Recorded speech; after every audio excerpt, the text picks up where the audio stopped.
మహిళలకి ఏమన్నా అన్యాయం జరిగితే కడుపు రగిలిపోతుంది, కడుపు తరుక్కుపోతుంది.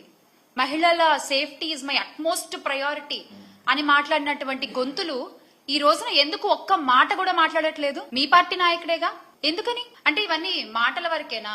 చేతల్లో ఇవేం కనబడవా?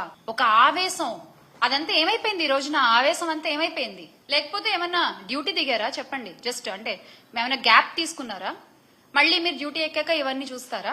రాజకీయ ముసుగులో ఒక మహిళను వంచి మోసం చేసి, అంటే ఎంత సిగ్గు విడిచి ఆమె బయటకు వచ్చి ఇదంతా జరిగిందంతా చెప్పి 30 సవర్ల బంగారం తీసుకున్నాడు, మా అధికారు వస్తున్నాడు, 1,30,00,000 నాకు కావాలి అంటే అత్తగారి నుంచి వచ్చిన ధనాన్ని, నగదుని, బంగారాన్ని ఆ లక్ష్మి అనే ఆవిడ ఆయనకి ఇస్తే ఆయన ఈ రోజున మాట్లాడే మాటలేంటి? తిరిగి అడుగుతున్నందుకు గొంతు పిసికి చంపేస్తా, నీ పిల్లలు పెద్దవాళ్ళు అయ్యారని ధైర్యంతో మాట్లాడుతున్నావా, వాళ్ళ కాళ్ళు విరిచేస్తా, ఏ పోలీస్ వస్తాడు, ఎవరు చూసుకుంటారు అని చెప్పి మాట్లాడే మాటలా? పార్టీ అధినాయకుడేమో మహిళల ప్రయారిటీ మాకు ముఖ్యం, మహిళల రక్షణ మాకు అట్మోస్ట్ ప్రయారిటీ అని మాట్లాడతాడు.